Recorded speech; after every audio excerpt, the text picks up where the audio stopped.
De pie, vamos a comenzar el culto en esta hora. Dios es bueno y para siempre. La misericordia de Dios nos va a acompañar en este nuevo año, ¿lo crees? Es un privilegio de comenzar primer domingo presentando nuestras vidas al Señor y de saber de que Dios nos va a acompañar desde el principio hasta el fin. ¿Lo crees? Jesús dijo: yo estaré con vosotros todos los días hasta el fin del mundo. Cierra tus ojos ahí donde estás y darle gracias a Dios por su fidelidad, por su amor, porque nos ha cuidado y nos ha guardado y ha permitido que comencemos este domingo, el primer domingo del año, delante de su presencia. Padre, te damos gracias. Gracias por este tiempo, Dios mío. Gracias porque podemos acercarnos a tu presencia para adorarte, para alabarte, para bendecir tu nombre. Señor, te pedimos que tú estés aquí junto con nosotros, Dios. Que seas tú trayendo palabras, Señor, a nuestros corazones, Dios mío. Ayúdanos a vivir conforme a tu palabra, a poner en práctica, Señor, todo el conocimiento que tú nos has dado, Dios mío. Que verdaderamente seamos la luz de este mundo, Dios mío. Queremos salir de este lugar lleno, Señor, lleno de tu presencia. Así que presentamos nuestras cargas, todo aquello que nos pueda estar afanando, preocupando, para que seas tú obrando de una manera muy especial en nuestras vidas. Te lo pedimos todo en el nombre poderoso de Jesús. Amén y amén. Dale un fuerte aplauso al Señor esta hora. Amén.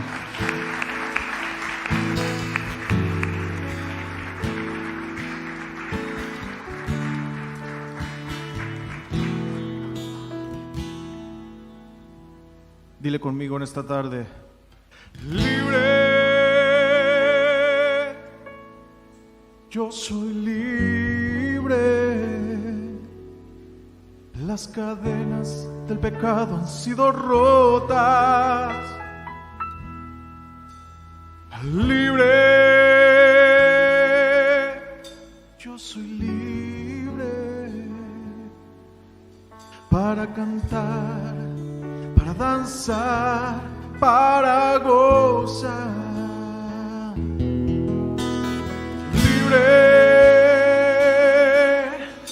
yo soy libre.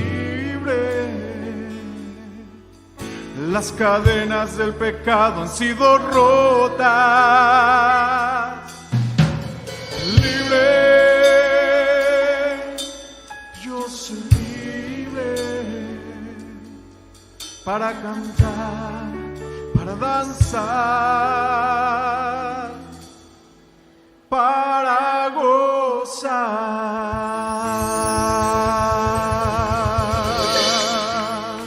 ¿Por qué no levanta un fuerte aplauso a la presencia de Dios en esta tarde?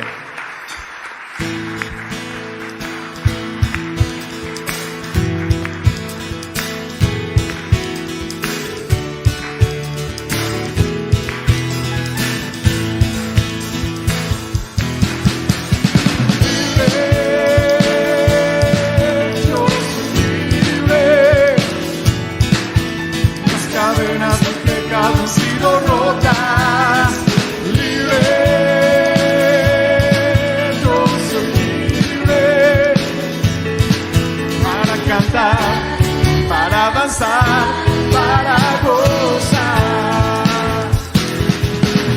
Libre, yo soy libre. Las cadenas del pecado han sido rotas. Libre, yo soy libre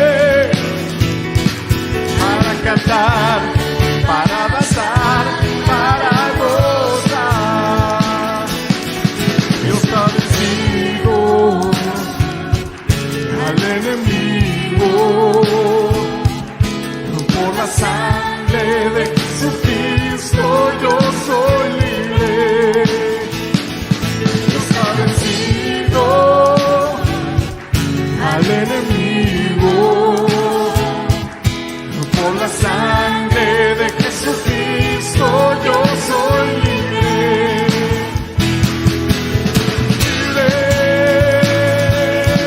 yo soy libre.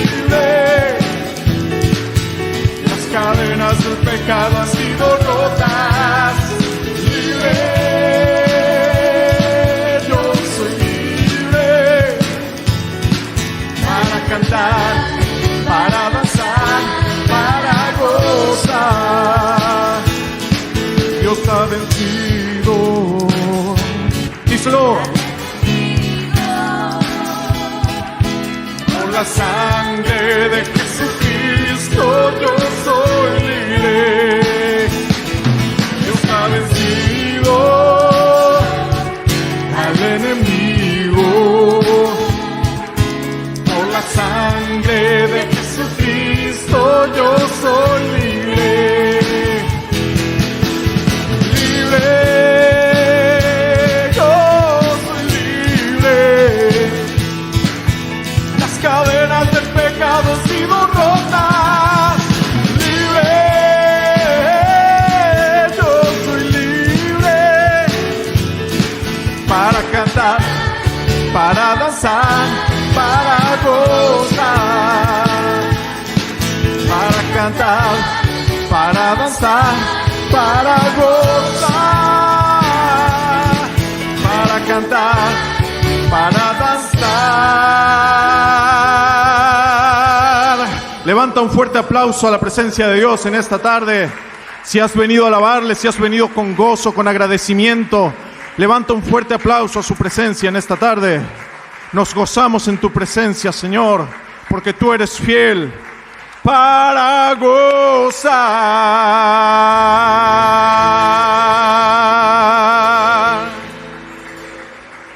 Amén.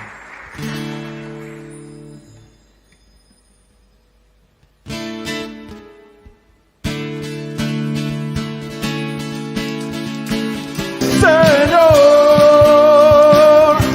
mi Señor, eres fiel.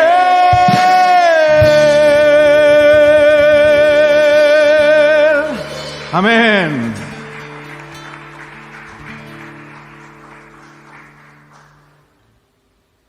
Pues ahora, Pris, que se está ahí riendo, vamos a tener una lectura de la palabra. Amén. Me quedó mirando y no sabía qué me quería decir.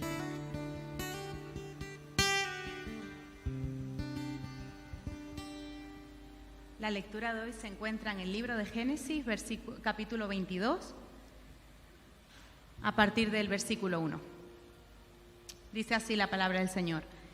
Aconteció después de estas cosas que probó Dios a Abraham y le dijo, Abraham, y él respondió, heme aquí. Y dijo, toma ahora a tu hijo, tu único, Isaac, a quien amas, y vete a tierra de Moriah, y ofrécelo allí en holocausto sobre uno de los montes que yo te diré. Y Abraham se levantó muy de mañana, y enalbardó su asno, y tomó consigo 2 siervos suyos, y a Isaac su hijo, y cortó leña para el holocausto, y se levantó y fue al lugar que Dios le dijo. Al tercer día alzó Abraham sus ojos, y vio el lugar de lejos. Entonces dijo Abraham a sus siervos, esperad aquí con el asno, y yo y el muchacho iremos hasta allí y adoraremos y volveremos a vosotros. Y tomó Abraham la leña del holocausto y la puso sobre Isaac su hijo, y él tomó en su mano el fuego y el cuchillo y fueron ambos juntos. Entonces habló Isaac a Abraham su padre y dijo, Padre mío. Y él respondió, heme aquí, hijo. Y él dijo, he aquí el fuego y la leña, mas ¿dónde está el cordero para el holocausto? Y respondió Abraham, Dios se proveerá de cordero para el holocausto, hijo mío. E iban juntos. Hasta aquí la palabra del Señor. Gracias, Padre Santo, te damos por tu bendita palabra, Padre. Gracias te damos porque podemos adorarte, porque podemos cantarte como hemos cantado. Tú eres Señor de toda misericordia, Padre. Gracias te damos, Señor, por poder estar aquí en esta tarde, Señor. Gracias por tu presencia en este lugar, Padre. Gracias porque sabemos que donde hay 2 o 3, tú estás en medio de nosotros, Señor. Lo creemos, Padre, y sabemos que tú estás en este lugar porque cantamos a un Dios vivo, a un Dios verdadero. Gracias te damos por estos momentos, Señor, que podemos pasar delante de ti, Padre, que realmente lo que cantemos pueda subir a tu presencia como olor grato, Padre. Gracias te damos por tu palabra que en esta tarde será predicada una vez más, Señor. Toca y habla nuestras vidas conforme a tu voluntad, Señor, y que no salgamos aquí de la misma manera, Padre, que entramos, sino que salgamos llenos de tu presencia. Te alabamos y bendecimos tu nombre en el nombre de Jesús. Amén.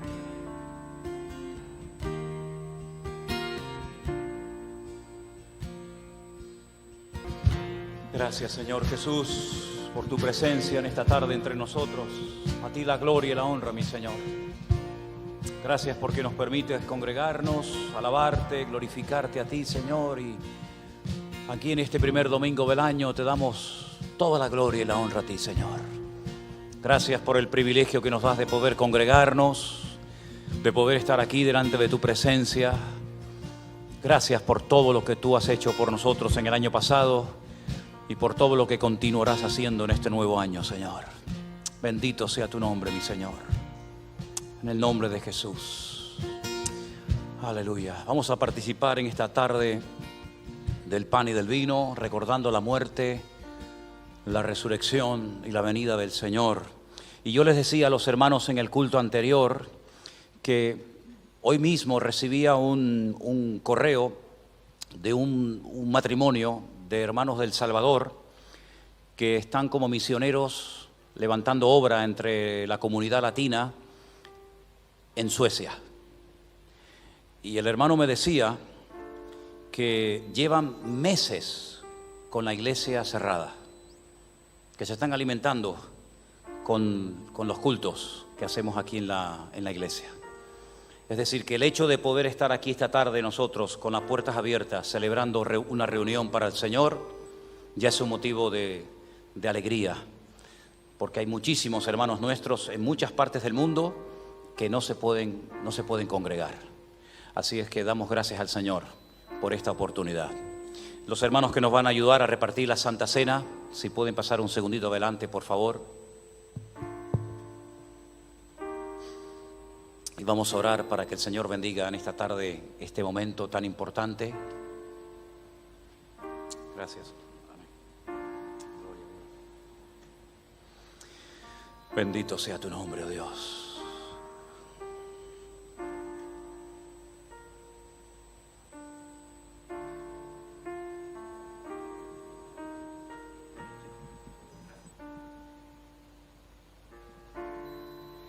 Señor y Padre Celestial que estás en el cielo, Dios, bendito sea tu nombre, santificado sea tu nombre, Padre.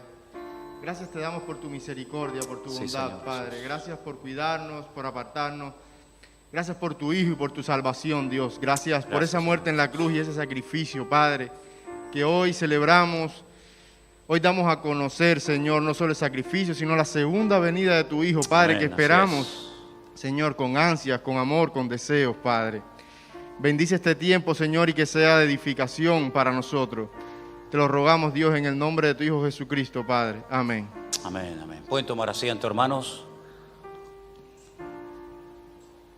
Los hermanos van a pasar a repartirles su copa, su trocito de pan. Esperamos después todos juntos.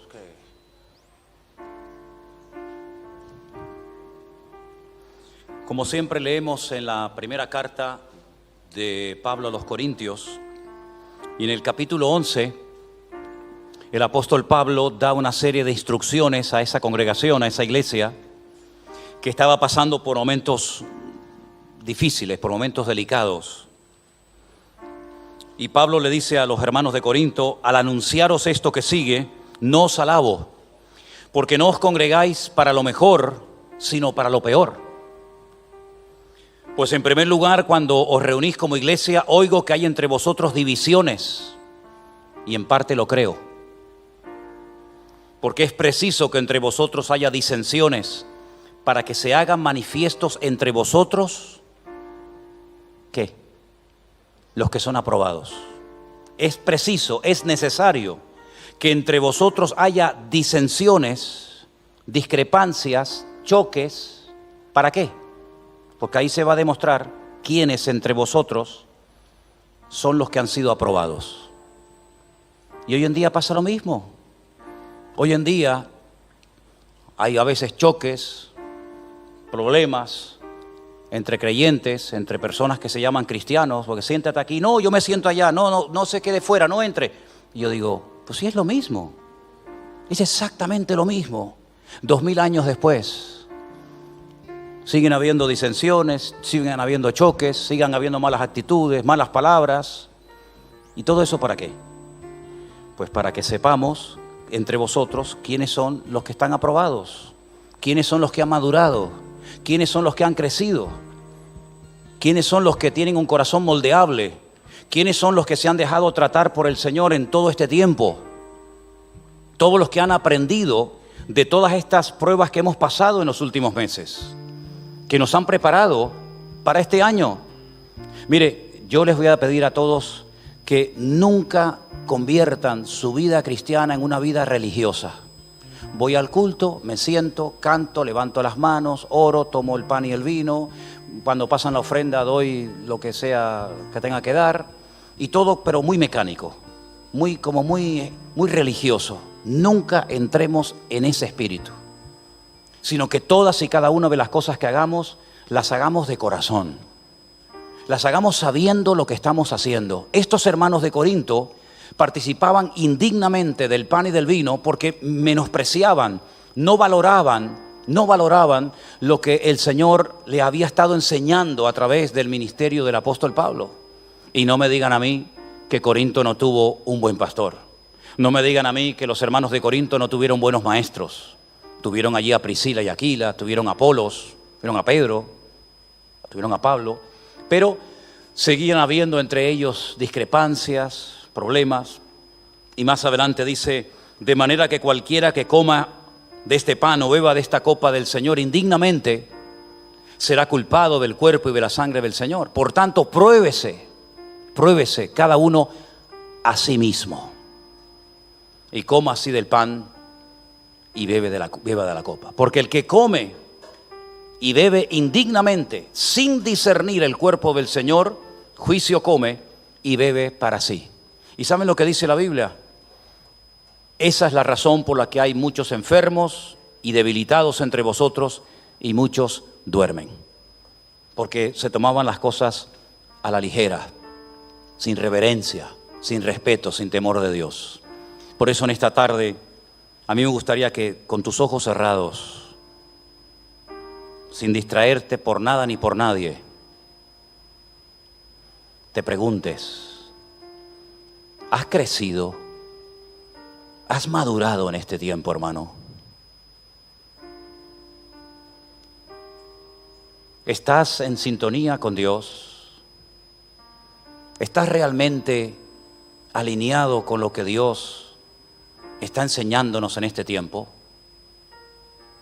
Que el Señor nos ayude a valorar este momento tan especial y tan importante en la vida de una congregación, como es participar del pan y del vino, recordando cosas tremendas del pasado, pero que tienen plena vigencia hoy en día. Cristo murió por los pecadores, por nosotros, resucitó al tercer día y volverá otra vez a buscar a su amada iglesia. Estas cosas son las que hay que pensar ahora y no otras.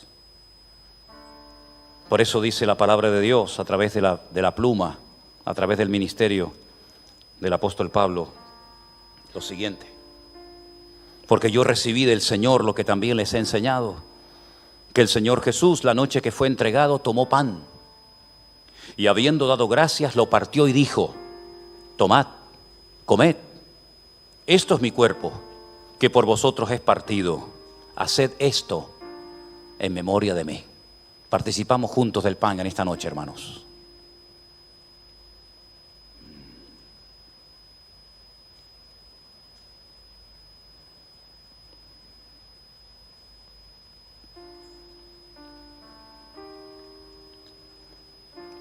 Gloria a Dios. Dale gracias al Señor por el privilegio que te da de poder haber llegado hasta aquí y poder participar en este primer domingo del año de esta primera Santa Cena. Dice que después de haber cenado, tomó la copa diciendo: esta copa es el nuevo pacto en mi sangre, haced esto en memoria de mí. Así pues, todas las veces que comiereis de este pan y bebiereis de esta copa, la muerte del Señor anunciáis hasta que Él venga. Participamos también de la copa, hermanos.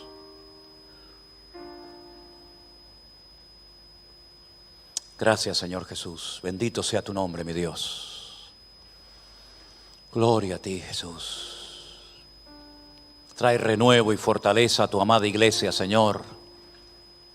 Levanta a los que han caído y tropezado y se han enfriado en tus caminos. Y que siempre te demos a ti toda la alabanza y la gloria y el honor como solamente tú te lo mereces, Señor Jesús. Gracias, Padre amado. Gracias, Señor, por esta nueva oportunidad que nos das de congregarnos. Bendito sea tu nombre, mi Dios. Recibe la alabanza de tu iglesia. Recibe la alabanza de tu pueblo aquí reunido, Dios mío. Y que juntos en esta tarde seamos conscientes del privilegio, del honor que nos das de poder estar aquí en tu presencia, alabando y glorificando tu nombre. Santo Dios, póngase de pie conmigo y alabe a Dios. Pueden tomar asiento, mis hermanos. Gloria a ti, Jesús.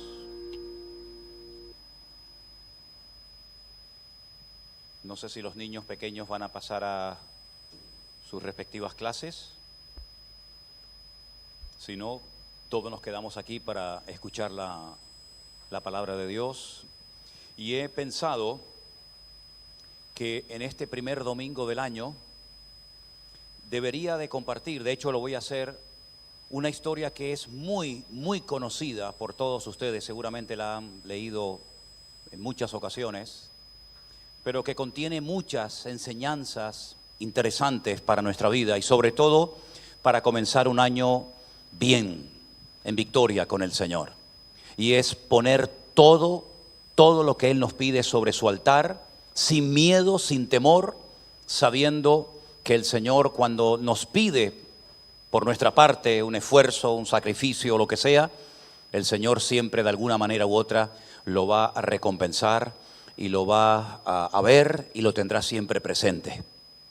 Quiero llevarles al capítulo 22 del libro del Génesis, el primer libro de la Biblia, donde se habla de la famosa historia de el sacrificio de Isaac, lo que se conoce en hebreo con el nombre de Akedat, terminado en T, Akedat Yishak, la atadura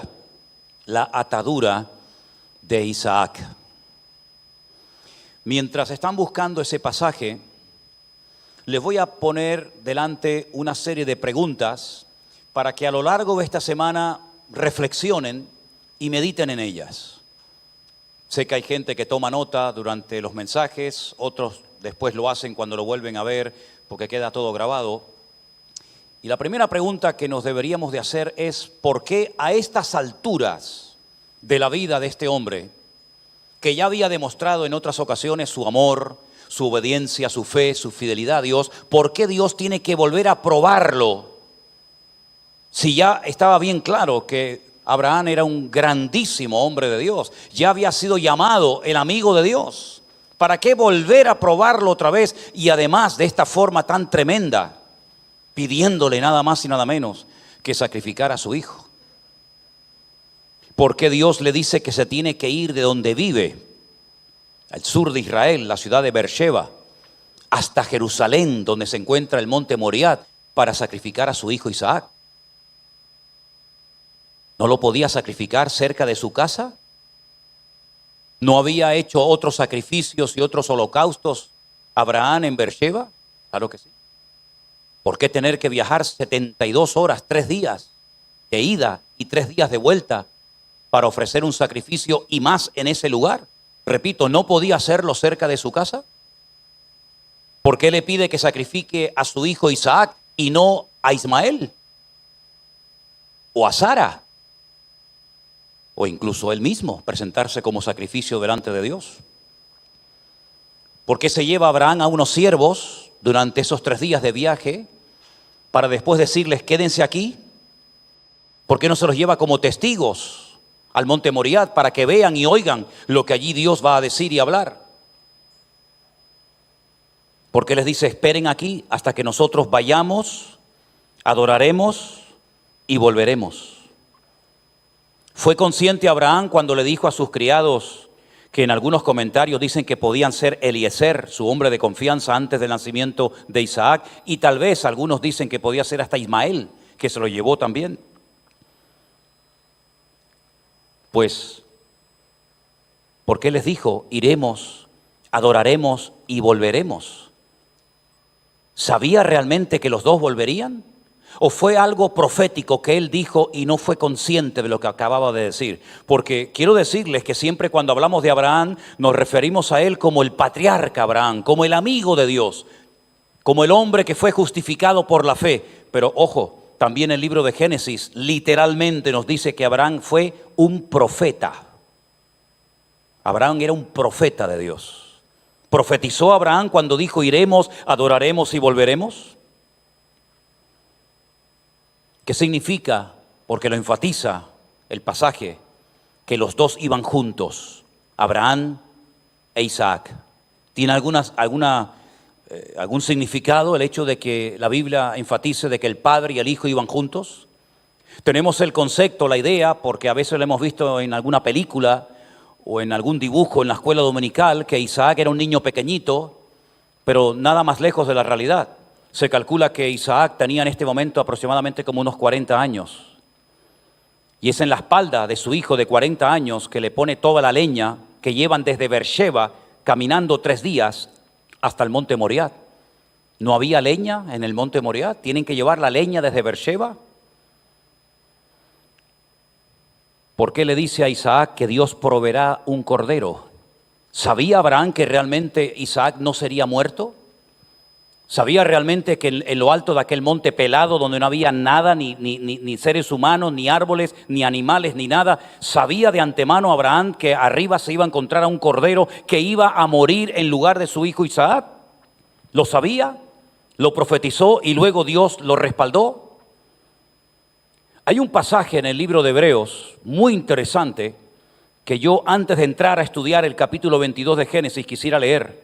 Hebreos 11. Del versículo 17 al 19 son palabras tremendas y me gustaría que prestaran mucha atención, porque si no fuera por esta explicación no podríamos entender muchas de las palabras que Abraham pronunció en el capítulo 22 de Génesis. Dice que Abraham, por la fe, cuando fue probado, ofreció a Isaac el que había recibido las promesas, que era él, ofrecía a su unigénito, habiéndosele dicho, en Isaac te será llamada descendencia. Pensando, escuchen esto, porque esto fue una revelación que recibió el autor de esta carta. Esto no lo dice el Antiguo Testamento. Si esto no se hubiera escrito en el Nuevo Testamento, estas palabras no las sabríamos nunca. Pero evidentemente el Espíritu Santo le reveló, le mostró al autor de esta carta lo que a continuación nos va a contar. Pensando, Abraham, que Dios es poderoso para levantar de aún de entre los muertos, de donde en sentido figurado también le volvió a recibir. Abraham nunca vio ningún milagro. Abraham no conoció a ningún profeta que hiciera milagros. Nunca vio a un mudo hablar, ni a un paralítico levantarse, a un ciego volver a recuperar la vista, o a un muerto resucitar. Nunca lo vio, según la historia de la Biblia. Sin embargo, la Biblia dice que él tenía tanta fe en su Dios que creía que Dios se lo podía levantar de entre los muertos. Y dice que en sentido figurado casi fue lo que pasó allí. Tal vez por eso se atrevió a decirle a los 2 criados o a los sirvientes que llevaba, iremos, adoraremos y volveremos. Porque ahora sabemos por qué habló así. Porque sabía que Dios, si permitía que Isaac muriera, se lo podía resucitar de entre los muertos y sería la primera persona en toda la historia de la humanidad, que no fue así, pero sería en ese caso la primera persona que resucitara de los muertos, cuando no tenía ningún punto de referencia. Ahora sí les voy a llevar a Génesis capítulo 22, por favor. Aconteció después de estas cosas, y ahí tenemos que pararnos. Porque si esto que vamos a leer ahora, dice el autor, que esto sucedió después de estas cosas, tengo que pedirles un favor, si les interesa. Tienen que leer el capítulo 20 y el capítulo 21 de Génesis, Porque si no, no saben a qué cosas está haciendo referencia aquí. ¿Por qué después de lo que pasó en el capítulo 20 y en el capítulo 21, Dios prueba a Abraham? Porque lo probó después de algo que había ocurrido. No lo probó en cualquier momento de su vida, sino después de estas cosas. Y hay que saber a qué cosas se refiere. No tengo tiempo para explicárselas, sino el mensaje sería muy largo y me temo que muchos se irían. Pero fue después de estas cosas que ocurrieron, lo que le pasó con su esposa, lo que le pasó con el rey Abimelech, etcétera, etcétera, que Dios decidió probar a Abraham y le dijo: Abraham, y él respondió: heme aquí, heme aquí. Ahora, si hiciéramos una lista de todas las pruebas que Dios le hizo o le mandó a la vida de Abraham, nos quedaríamos asombrados, porque esta última prueba que le manda, que es la más grande, la más, entre comillas, difícil de cumplir, porque le está pidiendo que sacrifique a un hijo, todas las pruebas que previamente pasó le prepararon para este momento. Para los que toman nota, para los que quieren saber algunas de las pruebas por las cuales el Señor hizo pasar a Abraham antes de esta, la primera fue, sin lugar a dudas, cuando le dijo: sal de tu tierra y de tu parentela. Parece fácil, ¿no? ¿Se entiende? Sal, deja a tu padre, a tu madre, a tus amigos, renuncia a tu herencia, a tus propiedades, a tu patrimonio. Sal, déjalo todo, familia, casa, herencia, todo, y sal, y yo te mostraré un lugar donde te bendeciré y te multiplicaré. Ni siquiera sabía a dónde iba, ni por qué tenía que dejar su tierra. ¿No lo podía Dios bendecir allí? ¿Que para bendecirlo tenía que dejar esto para poder apropiarse de esto otro? Esa fue la primera prueba. Y ahí empezó todo. Si no hubiera aprobado ese primer examen, todo lo demás nunca hubiera ocurrido. Nunca hubiera llegado este momento de la aquedad, de la atadura de Isaac. Porque aquella fue la primera prueba, el primer examen en su vida que tuvo que aprobar. Y lo aprobó, y con buena nota, porque dejó su tierra, su parentela, aunque se le pegó su padre, se le pegó su sobrino, pero salió por fe sin saber a dónde iba. Y literalmente Hebreos 11 dice: por la fe salió Abraham. ¿Cuántos dicen amén? La primera prueba.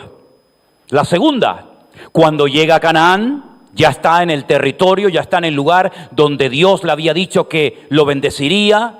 Y estando allí, ocurre algo muy significativo, y es que viene una hambruna tremenda al país y no le queda otro remedio, porque no hay agua, no hay pasto para los animales. Tiene que descender a Egipto, y allí pasa un tiempo, y cuando llega a Egipto, segunda prueba, le secuestran a la mujer. Nada más y nada menos que el faraón se enamora de su mujer y se la lleva a su palacio. Una prueba tremenda, tremenda. Pero no fue la primera vez que le secuestraron a la mujer. Después hubo una segunda vez, cuando el rey de Gerar, Abimelech, cuyo nombre significa mi padre es rey, también se enamora de su mujer y se la quita, aunque después se la devolvió y además lo recompensó con 1000 piezas de plata. Una prueba tremenda, verse de la noche a la mañana sin país, sin tierra y encima sin mujer, porque se la han secuestrado, y a ver quién se atreve a ir al faraón a protestar. Tercera prueba, cuando tuvo que enfrentarse con el rey Kedorlaomer y con todos sus aliados, porque se entera de que su sobrino Lot ha sido secuestrado por reyes terribles, muy poderosos, fieros, y que se han llevado a Lot, su sobrino, secuestrado. Y tiene que armar a sus criados, ir hasta el norte de Israel y allí pelear con ellos, vencerlos y recuperar a Lot y a sus bienes y de ponerlos otra vez en libertad. Una prueba tremenda. Un hombre que no era un guerrero, un hombre que nunca había ido a la guerra, pero Dios lo usó con la edad que ya tenía para obtener una gran victoria y liberar a su sobrino Lot. Y parece que una prueba trae a la otra y otra a otra, y así sucesivamente, hasta que llegamos a una prueba tremenda, donde Dios le revela por primera vez en la historia a un hombre que todo hombre que quiera formar parte del pacto, del trato, del propósito, del plan de Dios, tiene que llevar en su cuerpo una marca Una marca que lo va a diferenciar de aquellos que no creen en ese Dios. Una marca que los va a diferenciar de las demás naciones paganas e idólatras. Y me refiero concretamente a la circuncisión. Y él tuvo que circuncidar a todos los que estaban en su casa, incluido a Ismael, que tenía 13 años. Y por si fuera poco, la Biblia dice que él, asimismo, con 99 años, se tuvo que practicar la circuncisión. ¿Les parece una prueba insignificante? Otra prueba. Cuando el Señor le dice, coge a Agar, una esclava que había traído de Egipto, porque salió de Egipto, pero Egipto se metió en su casa. Coge a Agar y a su hijo Ismael y échalos. Y no te preocupes que yo cuidaré de ellos. Otra prueba tremenda cuando tiene que despedir a su hijo amado Ismael y Agar. Pero sin lugar a dudas, la prueba más dura y difícil de todas las que tuvo que atravesar es esta. Cuando el Señor le dice, toma ahora tu hijo, versículo 2, tu único, Isaac, a quien amas, y vete a la tierra de Moriah, y ofrécelo allí en holocausto sobre uno de los montes que yo te diré. Si leemos con atención el versículo 2, da la impresión en español, en castellano, que Dios le está dando una orden. Toma ahora a tu hijo, a Isaac, y sacrifícamelo. Pero no es así. Esa expresión toma es la famosa expresión que aparece en el Antiguo Testamento como kajna. Esa expresión kajna no significa toma, no es un imperativo, sino es hazme el favor de pasar por esta prueba. ¿Se dan cuenta cómo cambia el sentido del texto? Dios no tenía que probar a Abraham en absoluto, porque ya Dios sabía perfectamente cómo era el corazón y la vida de Abraham. Un hombre, repito, obediente, un hombre fiel, un hombre que es capaz de dejar su familia, su tierra, de jugarse la vida por su sobrino, de despedir a un hijo y a su madre. Por lo tanto, esta prueba como que no tiene sentido, porque Dios sabe perfectamente, antes de probarlo, que si Abraham tiene que sacrificar a Isaac, Abraham lo va a hacer. Por lo tanto, si Dios sabe que Abraham en su corazón y después en la realidad va a ser capaz de sacrificar a su hijo Isaac, ¿para qué lo prueba? Es que el sentido de la palabra toma, kajna, no es un imperativo, no es una orden, sino es un favor que Dios le está pidiendo a su amigo Abraham. Por favor, Abraham, acepta esta prueba que yo quiero mandar ahora a tu vida. ¿Se dan cuenta cómo cambia el sentido de la palabra? Na, en hebreo, es la palabra por favor, en hebreo bíblico. En hebreo moderno sería bebakashá. Pero na es por favor. Por favor. Dios pidiéndole un favor a su amigo Abraham. Por favor, acéptala. Y claro, lógicamente Abraham, un hombre obediente, aceptó la prueba. ¿Qué es lo que Dios quería demostrar con esto? Porque no es una prueba para que Dios saque conclusiones. Ya Dios tiene las conclusiones de Abraham bien claras. Miren, lo que Dios está dando a entender aquí es, Abraham, acepta esta prueba durísima en tu vida para tapar la boca de todos aquellos que no entienden por qué yo te bendigo tanto. ¿Lo habéis entendido? Acepta esta prueba, por favor, Abraham, para que todo el mundo sepa por qué yo te he llamado mi amigo, por qué yo me fío tanto de ti. ¿Y por qué yo te saqué de una tierra tan idólatra como donde tú vivías? La tierra de Nimrod, la tierra de Semiramis, la cuna de toda la idolatría y de toda la brujería de la historia. Yo te saqué de allí y te traje a esta tierra y te voy a regalar un país y tu descendencia será numerosísima y serás padre de multitudes. Para tapar todas esas bocas, para tapar todos esos comentarios, por favor, acepta esta prueba que mando a tu vida. Es increíble el trato de Dios con Abraham. La verdad es que me deja sorprendido cómo Abraham acepta lo que Dios le pide, el favor que Dios le está pidiendo a Abraham, su siervo. Y entonces Abraham, dice la Biblia, que lo acepta. Y cuando le dice el Señor, ofrécelo allí sobre un altar, ofrécelo en holocausto, le está diciendo, súbelo. Olá es subir. es una ofrenda que tiene que subir delante de Dios y tiene que marcar en el mundo espiritual a partir de ese día un antes y un después. Porque esta va a ser la prueba y va a ser el cuadro gráfico más claro en toda la historia bíblica de cómo tiempo más tarde otro hijo subirá a un monte muy cercano a ese, y ese día se va a cumplir lo que aquí al final no se llevó a cabo, porque Dios dio una contraorden. Dios dijo, no lo hagas. Y después vamos a ver por qué sucedió eso. Ahora, lo que me llama mucho la atención es que las explicaciones cuando tuvo que expulsar a Agar y a Ismael fueron extensas, y Dios le dio una explicación de por qué los tenía que expulsar. Pero cuando Dios le pide a Abraham que sacrifique a su hijo, que se pegue 3 días caminando hasta el monte Moriah y otros 3 días de vuelta, no le da ninguna explicación, sino simplemente le dice, tómatelo y llévatelo y lo levantas, lo ofreces en sacrificio delante de mi presencia. Lo que me llama muchísimo la atención también es la actitud de Isaac. Porque Isaac, como acabo de decir, no era un niñito de 13, 14 años o de 8 años, sino era un hombre hecho y derecho de 40 años, que se despide de su madre, y su madre, si leen el capítulo siguiente, cuando él regresa del monte Moriah, ya está muerta. Nunca más Sara volvió a ver a Isaac, e Isaac nunca más volvió a ver a su madre Sara. Y como el libro del Génesis está en un orden cronológico, la mayoría de los comentaristas dicen que Sara, que no era tonta, que sabía perfectamente quién iba a morir ese día en ese altar, murió de tristeza y murió de pena. Y por eso cuando Isaac viene, se da cuenta de que su madre ha muerto, y él también entra en lo que llamaríamos hoy en día una especie de depresión. Y se iba al campo, se iba junto a unos pozos donde oraba y esperaba que Dios restaurara su vida y restauraba su alma.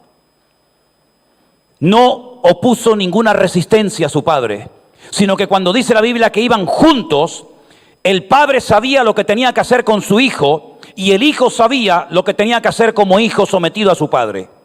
Solamente habló una vez, por lo menos según la Biblia, cómo tuvieron que ser esas largas noches bajo la luz de la luna o de las estrellas, horas y horas sin hablar, delante de un fuego, sabiendo Abraham la prueba tan grande que Dios le ha pedido por favor que acepte, y sabiendo también en lo más profundo de su corazón Isaac que él va a ser la víctima. Solamente habla Isaac una vez en todo ese largo viaje: Padre, veo que has cogido el cuchillo, lo has afilado, yo llevo a mis espaldas la leña, veo que llevas el fuego, todo está preparado y dispuesto, pero aquí falta algo muy importante, y es el cordero, la víctima. ¿Dónde está el cordero? ¿Dónde está el animal? Porque no era la primera vez que Isaac iría con su padre a ofrecer un sacrificio al Señor. Él sabía cómo se hacían los sacrificios.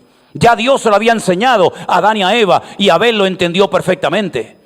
Cuando el Señor, o cuando Dios le dice a Abraham, sacrifícame a tu hijo, entonces el padre le dice a su hijo, el Señor proveerá. El Señor suplirá lo que tú dices que no hay. Entonces ya se acabaron las conversaciones, porque Isaac acepta perfectamente que él va a ser la víctima.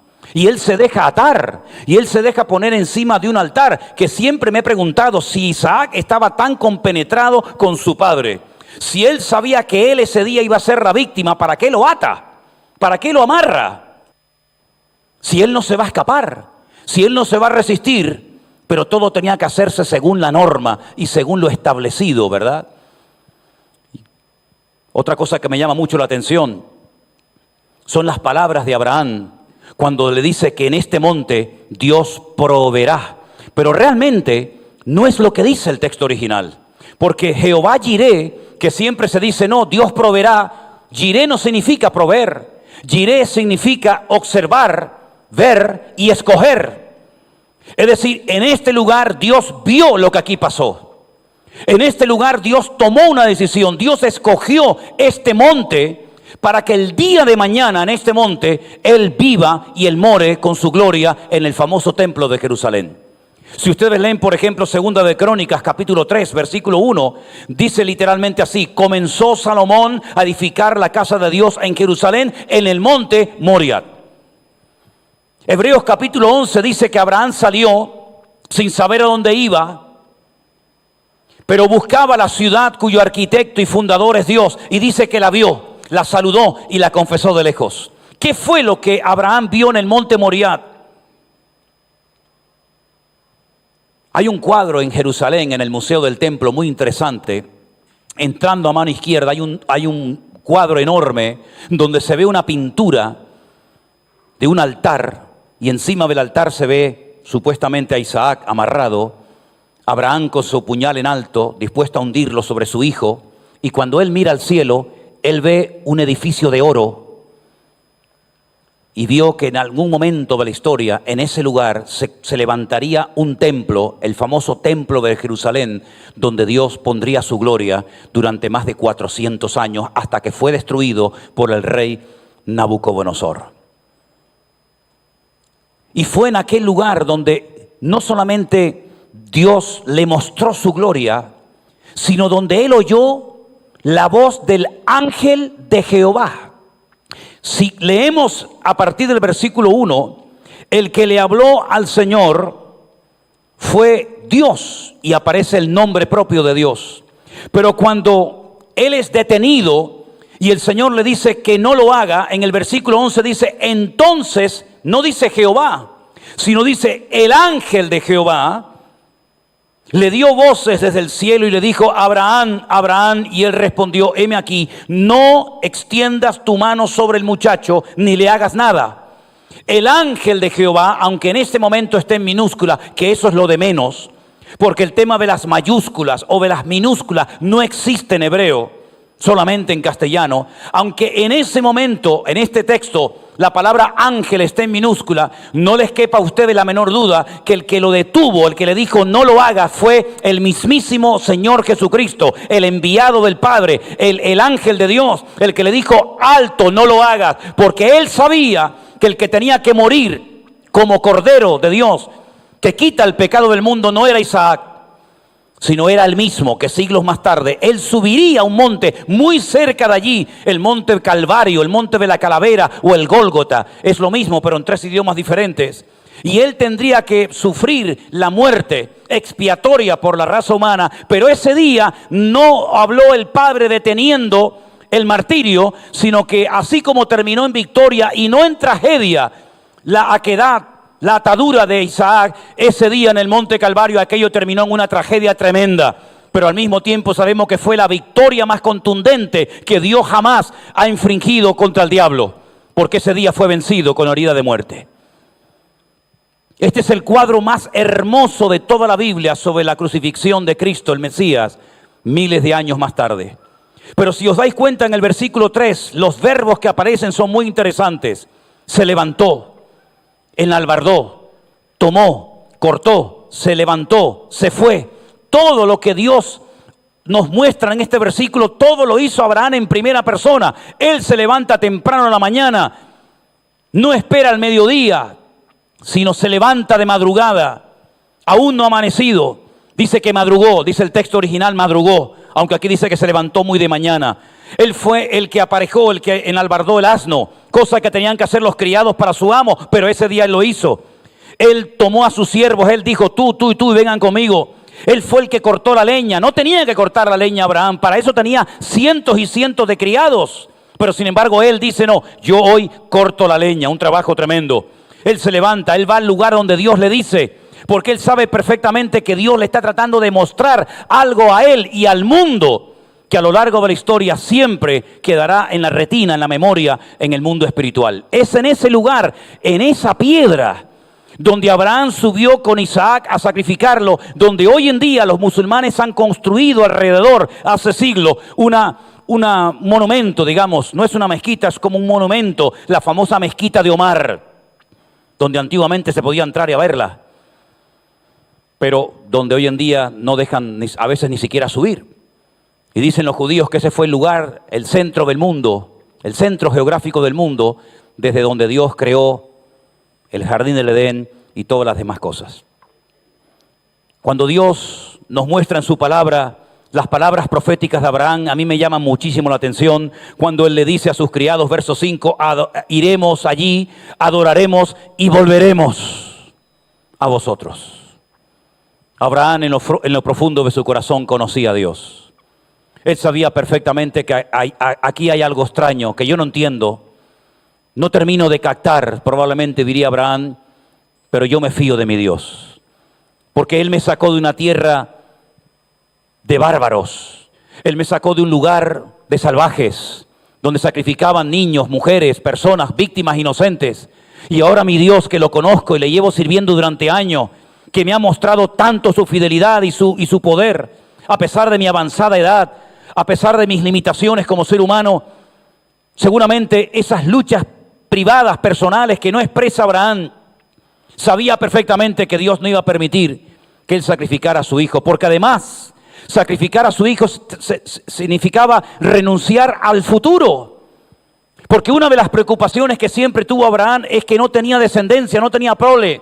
Y él decía: Señor, me has dado riqueza, me has dado oveja, me has dado camello, me has dado de todo, pero cuando yo muera, ¿quién se va a quedar con todo esto? Mi criado Eliezer, el damasceno, y Dios, el Señor le dijo: no. Tú vas a ser padre de multitudes y vas a tener un hijo, y ese hijo va a ser tu heredero. Si él mata a Isaac, corta su futuro. Pero Abraham está dispuesto a ir en contra de sus sentimientos, en contra de sus emociones, en contra de sus intereses personales, e incluso renunciar a su futuro por amor a Dios. Ahora nos preguntamos, ¿tenemos fe nosotros como la de Abraham? Seguro que no. Fe seguro que tenemos, pero la fe de Abraham, amigo, la fe de Abraham es algo tremendo, porque Abraham pone su amor a Dios, que también lo tenemos nosotros, lo pone al servicio de la orden de Dios. Él pone sobre el altar su vida antes de poner la vida de su hijo. Y él, antes de salir de Berseba, ya en su corazón sacrificó y mató a su hijo. Solamente falta el momento, el lugar y la ocasión. Pero Abraham ya en su corazón ha tomado la decisión de eliminar a su hijo, porque él sabe perfectamente que si su Dios le ha dicho: pasa esta prueba, tal vez tú no lo entiendas, pero en su momento la entenderás. Él se fía de su Dios, porque él por su Dios ha sido capaz de recibir burlas y críticas. Él fue capaz de cambiarse el nombre cuando era un viejo que no podía tener ninguna posibilidad de ser padre. Él es capaz de cambiarse el nombre para que todo el mundo se burle y se ría de él. Él es capaz incluso de ver cómo su propia esposa duda y se ríe de la promesa de Dios. Él es capaz de decirle a su padre: me voy, y si me voy sé que renuncio a la herencia, porque nadie podía dejar el hogar paterno mientras el padre viviera, porque automáticamente quedaba desheredado. Él es capaz de jugarse la vida cuando no es un soldado, no es un guerrero, pero él es capaz de irse hasta el norte de Israel para pelear contra los 5 reyes más poderosos de su época y vencerlos y derrotarlos para salvar a su sobrino. Él es capaz de decirle a su sobrino Lot: elige la mejor tierra, la que tú quieras. Si vas a izquierda, yo voy a la derecha. Si escoges la derecha, yo voy hacia la mano izquierda. Y le da la posibilidad al pequeño de tomar la decisión cuando el tío podía haber dicho: no, yo me quedo con esto y lo que sobra te lo quedas tú. Pero él le da a Lot la posibilidad de escoger qué tierra quiere vivir. Y dice que escogió las mejores tierras, la llanura del Jordán, donde había tierras fértiles, donde había ríos, donde había agua. ¿Y qué le quedó a Abraham? ¿Qué le quedó al viejo Abraham? Nada, piedra sobre piedra, desierto, un lugar donde ni las cabras quisieran vivir.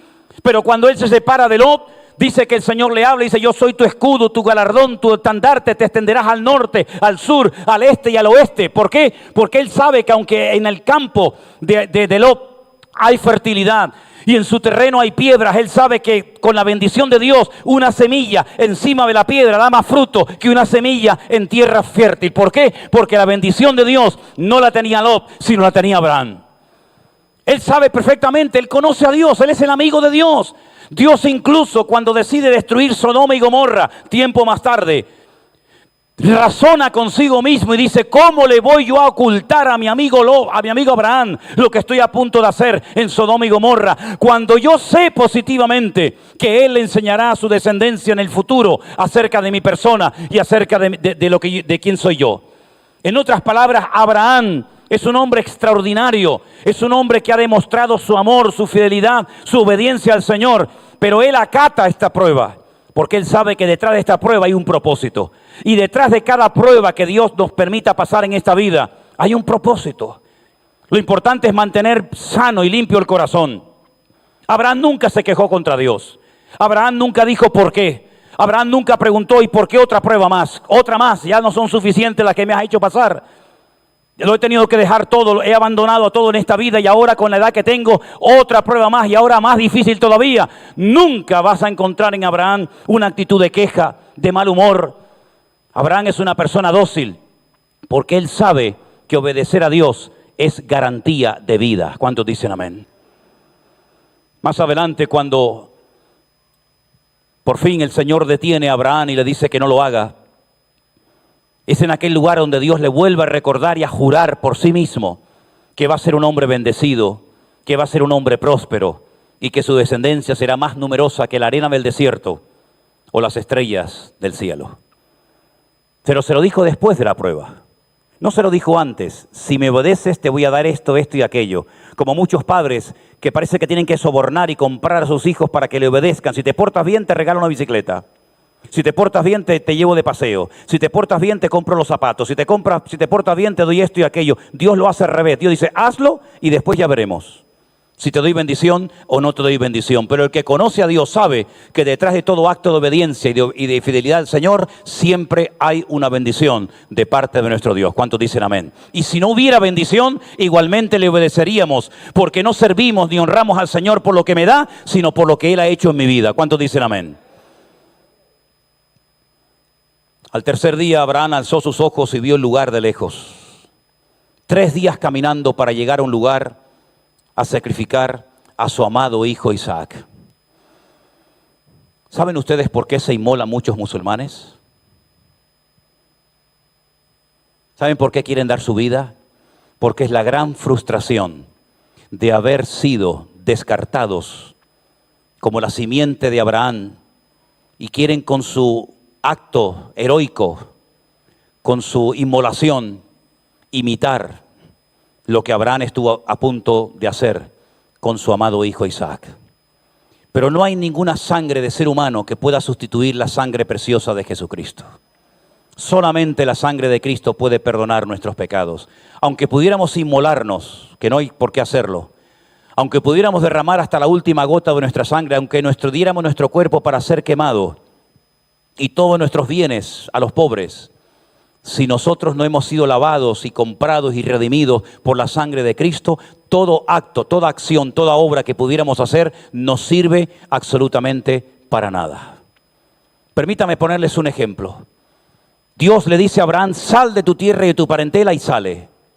Dios le dice, echa a Ismael y a Agar, y lo hace. Todo lo que Dios le dice a Abraham lo hace. Sacrifícame a tu hijo, y ahí va y lo va a hacer. Un día viene un joven y le dice al Señor, maestro bueno, ¿qué tengo que hacer para heredar la vida eterna? ¿Se acuerdan? Y Jesús le dijo, guarda los mandamientos.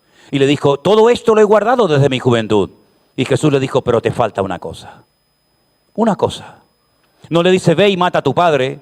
No le dice, ve e inmólate. Sino le dice, vende todo lo que tienes, dáselo a los pobres y ven y me sigues. Y dice que se fue muy triste. Qué diferencia, ¿verdad? Abraham le dice, sacrifícame a tu hijo, sal de tu tierra y de tu parentela, expulsa a Ismael. Todo cuanto Dios le pide a Abraham, sin necesidad de darle una recompensa, de ponerle un caramelo en la boca para engatusarlo, lo hace a rajatabla. Y a este solamente le pide una pequeña cosa, sí, una pequeña cosa, como es desprenderte de esas cosas que te dan esa falsa seguridad, convertirte en un discípulo mío y pasar a la historia como un Pedro, un Juan, un Santiago y un Pablo. Y dice que se fue muy triste porque no le hizo ninguna gracia lo que el Señor le pidió. Y nosotros hoy en día, si el Señor nos pide esfuerzo, ¿estamos dispuestos a hacerlo? Si el Señor nos pide renunciar a algo, ¿estamos dispuestos a renunciar a ese algo? Lo que nos pida el Señor, seremos capaces en este primer domingo del año de ponerlo sobre el altar y decirle, Señor, heme aquí, cuenta conmigo. Es interesante notar que a la última iglesia de la Biblia, la de la iglesia de la Odisea, la que aparece en Apocalipsis capítulo 3, el Señor ya no le pide cosas. El Señor no le ordena cosas, sino el Señor le aconseja. Te aconsejo.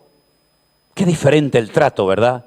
Cuando el Señor le decía a Abraham, acepta esto, y Abraham decía, heme aquí, Señor, aquí estoy. Ahora la iglesia de la Odisea esa iglesia de los últimos tiempos, esa iglesia fría, esa iglesia indiferente, esa iglesia apática, esa iglesia que no sabe si entra o sale, si cree o no cree, esa iglesia que no sabe ni lo que quiere, aunque es rica, es próspera, tiene de todo, dice que no le hace falta de nada. El Señor le da consejo y dice, si alguno oye mi voz y abre la puerta, entraré a él, cenaré con él y él conmigo. ¿No creen que tenemos que volver atrás y recuperar la fe del patriarca Abraham, el amigo de Dios? ¿No creen ustedes que hoy, primer domingo del año, sería buenísimo que le pidiéramos al Señor, nosotros como hijos de Abraham, porque somos hijos de Abraham, por la fe? ¿No creen ustedes que deberíamos de pedirle, Señor, danos la fe de tu siervo Abraham, para que este año, cuando nos pidas algo, como orden, como imperativo o como favor, da igual, pero que cuando tú nos pidas algo, digamos como tu siervo, heme aquí estoy, cuenta conmigo, sabes que puedes contar conmigo? Hermanos queridos, Abraham es un ejemplo tremendo y al mismo tiempo el Señor le dio el privilegio de poder conocer personalmente al Señor Jesucristo. Y ustedes dirán, ¿y cómo dices eso? ¿En qué te basas para decir que Abraham conoció a Jesús? El mismo Señor Jesucristo lo dijo. ¿Nos fiamos de las palabras de Jesús? ¿Las crees? Jesús dijo, Abraham vio mis días y se gozó.